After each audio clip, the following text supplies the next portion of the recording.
Hi friends, ఈరోజు నేనైతే పొంగనూరు రైడింగ్కి అయితే వెళ్తున్నానండి సోలోగా. దీనికి ప్రధాన కారణం వచ్చేసరికి కాలానమ్మక్ అనే వరి విత్తనాలని స్వయంగా చూసుకొని తీసుకురావడానికి అయితే వెళ్తున్నాను. ఈ కాలానమ్మక్ అనేది నాటు వెరైటీ అండి, దేశవాళీ వెరైటీ. ఇది మనకి పొంగనూరులో ఒక రైతు దగ్గర ఉన్నాయండి. అతని దగ్గరికి వెళ్ళి తీసుకొని రావడానికి అయితే వెళ్తున్నాను. ఇక్కడ నుంచి అయితే సోలోగా బైక్ రైడింగ్ చేసుకుంటూ వెళ్తున్నానండి. ఇది హెల్మెట్, దానికంతా మనకి వీడియో తీసుకోవడానికి సెట్టింగ్ అయితే ఇక్కడ చేయడం జరిగింది. ఇది మన బ్యాగ్ అండి. ఇక్కడ పోతే మన బండి ఎర్వాక అగ్రికల్చర్ యూట్యూబ్ లోగో.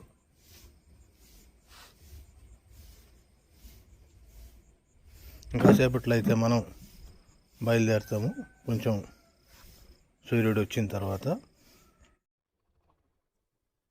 ఇప్పుడు జంటపల్లి గ్రామం నుంచి బయలుదేరుతున్నామండి. మన ఇంటి నుంచి అయితే బయలుదేరుతున్నాం.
మా గ్రామం నుంచి అయితే పొంగనూరు 220 కిలోమీటర్లు వస్తుంది. పొంగనూరులో ఒక ఆర్గానిక్ అంటే సేంద్రియ పరంగా నాటు అంటే దేశ వాటి వరి పండించే రైతునైతే ఈరోజు కలవడానికి వెళ్తున్నానండి. అక్కడ చేరుకునేసరికి 11 గంటలు కావచ్చు. ఈరోజు ఉదయం 11 గంటలు అవుతుందండి. నిదానంగానే వెళ్తాను. ఇక నారాయణమిడి వెళ్తూ అక్కడ ఏ ప్రాంతాలని క్రాస్ చేసుకుంటూ అక్కడ ఏ పంటలు పండిస్తారో ప్రతి విషయాన్ని కూడా రైతు సోదరులకు అర్థమయ్యే విధంగా చెప్పడానికి ప్రయత్నిస్తానండి. ఇప్పుడు మనం NH-16 కలకత్తా టు మద్రాస్ హైవేకి అయితే ఎంటర్ అవుతున్నామండి. ఈ హైవేలో మనం నాయుడుపేట వరకు అయితే ప్రయాణిస్తాము. అక్కడి నుంచి తిరుపతి బెంగళూరు లైన్కి వెళ్తామండి.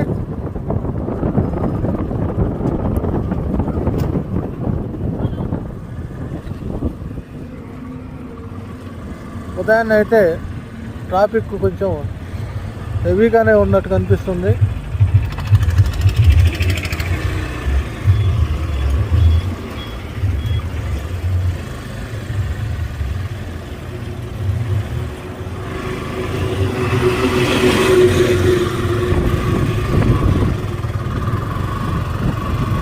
రోడ్డు క్రాస్ చేసేటప్పుడు రెండు వైపులా చూసుకొని క్రాస్ చేయడం చాలా మంచిదండి.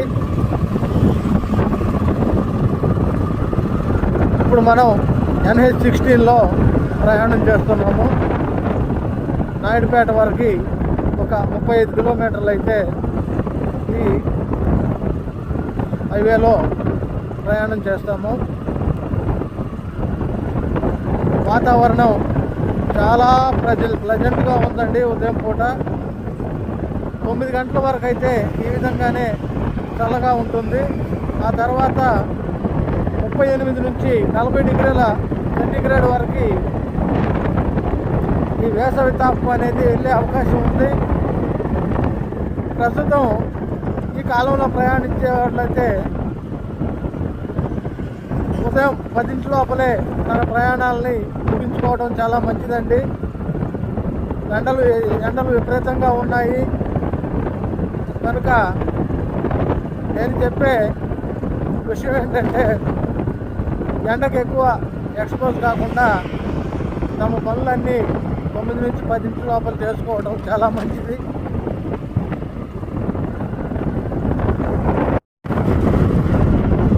ఇక్కడ చూసుకుంటే చెన్నై 135 కిలోమీటర్లు, తిరుచునాపల్లి 454 కిలోమీటర్లు, మధురై 585 కిలోమీటర్లు, కన్యాకుమారి 923 కిలోమీటర్లు అయితే ఇక్కడ చూపిస్తుందండి. మనం ఈ హైవేలో కొద్ది దూరమే ప్రయాణిస్తాము, అదే నాయుడుపేట వరకు. ఇప్పుడైతే మనం గూడూరు పట్టణాన్ని అయితే క్రాస్ చేస్తున్నాము. గూడూరు పట్టణాన్ని ఇక్కడ నుంచి రైట్కి కనుక తిరిగితే గూడూరు పట్టణంలోకి వెళ్తామండి. ముందుకెళ్తే నాయుడుపేట వెళ్తాం. ప్రస్తుతం ఇక్కడ ట్రాఫిక్ అయితే కొంచెం తక్కువగానే ఉంది. ఇక్కడ పక్కన చూడండి, పంట పొలాలు, వరి కోతలు అయితే జరిగినాయండి. ఇక్కడ నవంబర్ డిసెంబర్ నెలల్లో వరి నాటుకొని మార్చి ఏప్రిల్ నెలలో వచ్చేసరికి కోతలు అయితే జరుగుతాయి. ఈ ప్రాంతంలో రైతులు RNR 15048 అనే రకాన్ని ఎక్కువగా సాగు చేస్తారు. తర్వాత MTU 1010 కాటన్ ధర సన్నాలండి, వీటిని కూడా ఈ ప్రాంతంలో సాగు చేస్తారు. గత 2-3 సంవత్సరాల నుంచి అయితే KNM 1638 అనే రకాన్ని విపరీతంగా కొన్ని ప్రాంతాల్లో ఈ ఏరియాలో అయితే సాగు చేస్తున్నారు. రైతులు ఎంత బాగా పండించి ఎంత బాగా దిగుబడి వచ్చినా దళారుల చేతుల్లో మోసపోతున్నారండి.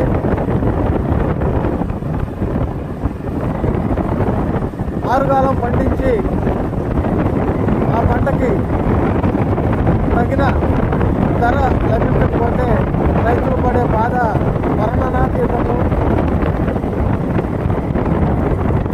కనుక రైతు సోదరులు పంట ఖర్చులు తగ్గించుకునే విధానాన్ని పాటిస్తే కొంత నష్టాలకి దూరంగా ఉండటం జరుగుతుంది. పంట ఖర్చుల్ని తగ్గించే విధానాల్ని ముందు మనం మన ఛానల్లో తెలుసుకుందామండి. ప్రస్తుతం అయితే గూడూరు దాటేసాము. ఇక్కడ మనకి డైరీ అయితే ఒకటి కనిపిస్తుంది. ఇది తిరుమల డైరీ అండి. ఈ ప్రాంతంలో చాలా పెద్ద డైరీ ఇది. మా ప్రాంతం యొక్క పాలన్నీ మ్యాక్సిమం ఇక్కడికే వస్తాయండి.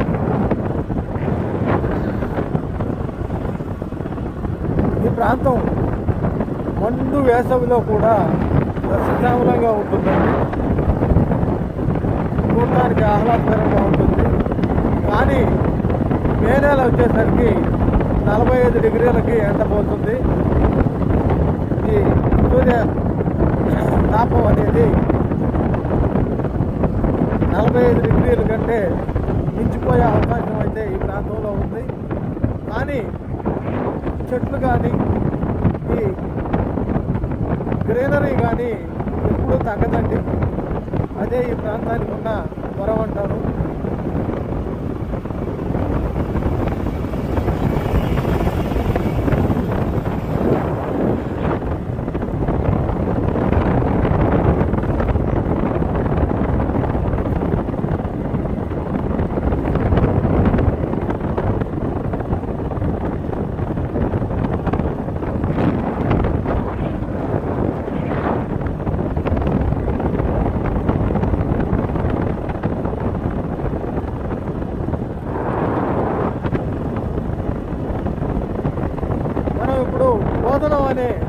గ్రామంలోకి ఎంటర్ అయ్యాము.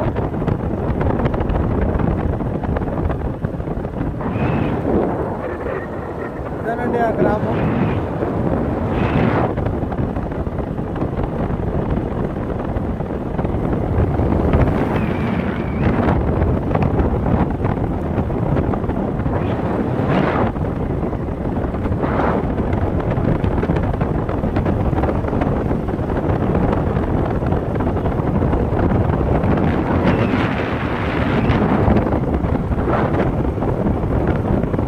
టోల్ ప్లాజా వచ్చేసరికి 1 కిలోమీటర్లో ఉంది.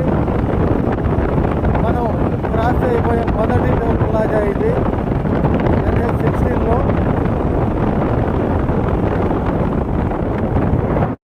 మన ప్రయాణంలో మొదటి టోల్ ప్లాజానైతే క్రాస్ చేయబోతున్నాం. ఇది బోధనం టోల్ ప్లాజా.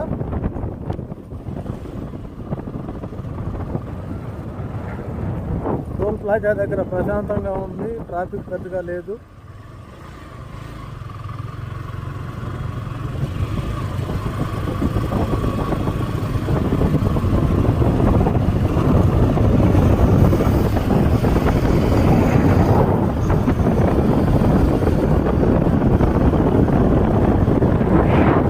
టోల్ ప్లాజా అయితే దాటేసాము.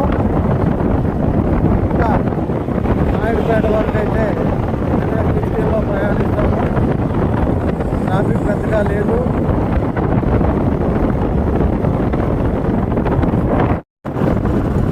ఈ ప్రాంతంలో వచ్చేసరికి ఈ నీలగిరి చెట్లు, సుబాబులు, చవక వంటి పంటలు అయితే వేస్తున్నారు. ఎందుకంటే ఇది పెద్ద ప్రాంతం అండి, నీళ్లు వచ్చే అవకాశం లేదు వరి పైరు వేసుకోవడానికి. ఈ రోడ్డుకి ఇరువైపులా వచ్చేసరికి ఈ జామాయిలు లేదా నీలగిరి అనే ఎత్తుగా పెరిగే మొక్కలు అయితే ఇక్కడ నాటుతారండి. బాగా దిగుబడి వస్తుంది ఇక్కడ. నాటిన తర్వాత 2 నుంచి 3 సంవత్సరాలు లేదా 4 సంవత్సరాల వరకు దానికి పెట్టుబడి అనేది చాలా తక్కువ ఉంటుంది. 4 సంవత్సరాల్లో కటింగ్ వస్తుందండి. రేటు బాగుంటే రైతులు చాలా బాగుపడతారు. ఇక నాయుడుపేట 13 కిలోమీటర్లు ఉందండి. ఇక్కడ చెరువు అయితే ఉంది, రోజుల చెరువు అంటారు అనుకుంటారు.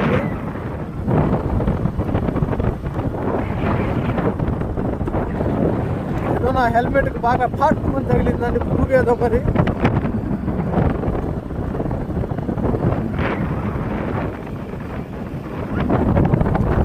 ఇప్పుడే తెల్లవారింది. సూర్యుడు ఇప్పుడే పైకి వస్తున్నాడండి. ఎటు చూసినా నీలగిరి చెట్లు, అడవిలాగా ఉంటుందండి ఈ ప్రాంతం.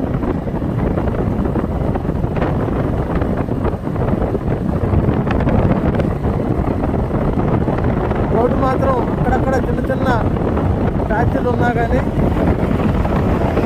బాగుంది. హైవే కదా, ఒకటి రిపేర్ చేసుకుంటారండి. అక్కడక్కడ ప్యాచ్లు అయితే పడ్డాయి.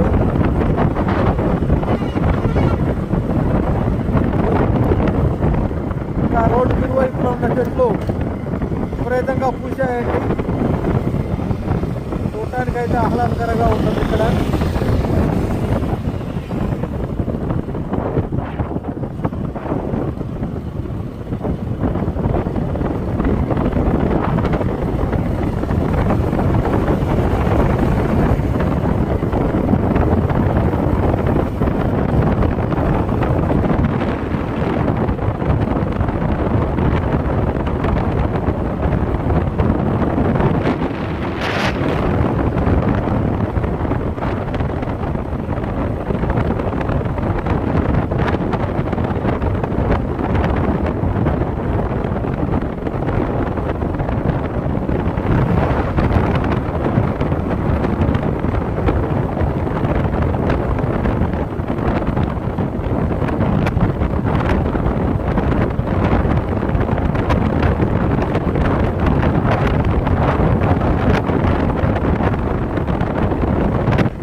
మధ్యలో నుంచి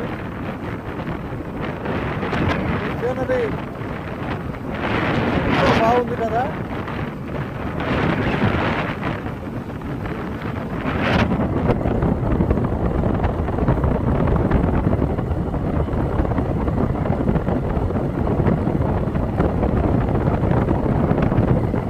ఇక్కడ హైవే పైన ఒక లగ్జరీ హోటల్ అయితే ఉందండి, కిన్నెరా హోటల్.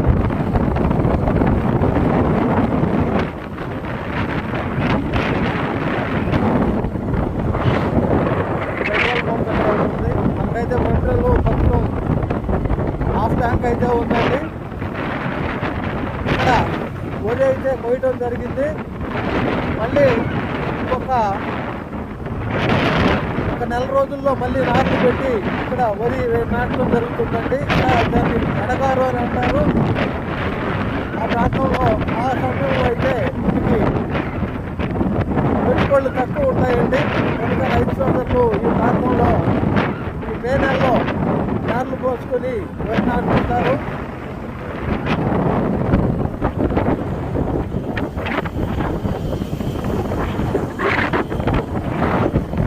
ఇరువైపులా ఇక్కడ వరి పొలాలు అయితే కనిపిస్తున్నాయి, పచ్చని మొక్కలు కూడా కనిపిస్తున్నాయి.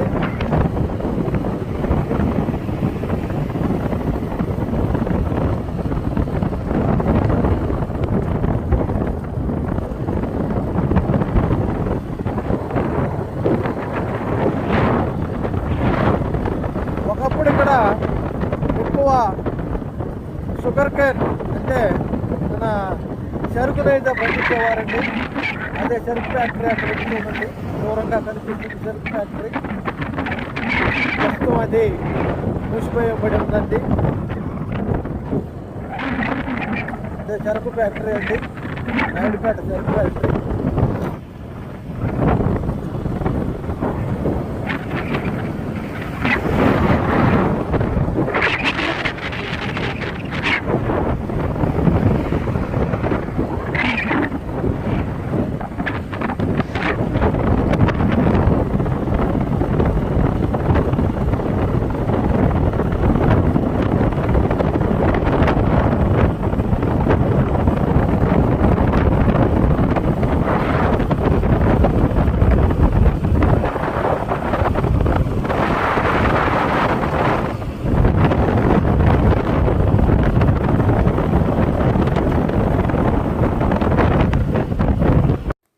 బండేపల్లి టు పొంగనూరు ప్రయాణం మొదటి భాగం అయితే ఇంతటితో ముగిస్తున్నానండి.